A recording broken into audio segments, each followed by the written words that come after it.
this video, I'm going to demonstrate foundation paper piecing. This is the sample block that we're going to make throughout the video. Foundation paper piecing is done on paper, and you stitch the fabric onto the paper. There's different blocks, and then the blocks get sewn together.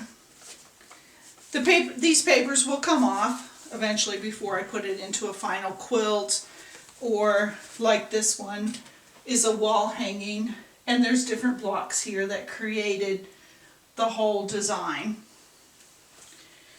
Some other samples are little symmetrical type of blocks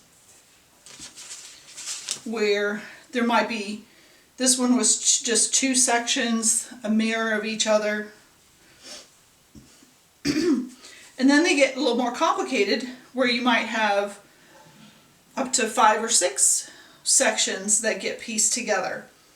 These are the templates for this block.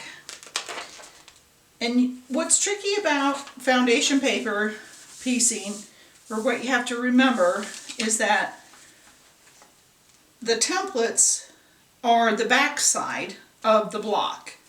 So this is what the block ends up being. So these template pieces are the back side, the wrong side of the block. So when you're cutting out your pieces, you either have to flip your templates over or flip your fabric over so that you get pieces that fit properly when you put them together. Anyway, more about that on cutting and assembling the blocks, but I just wanted to show you some samples. It can get really complicated. This is a pattern that I created from a photograph, and it just has a lot of little pieces in it. And that's what's nice about the foundation paper piecing. You can have these small pieces of fabric.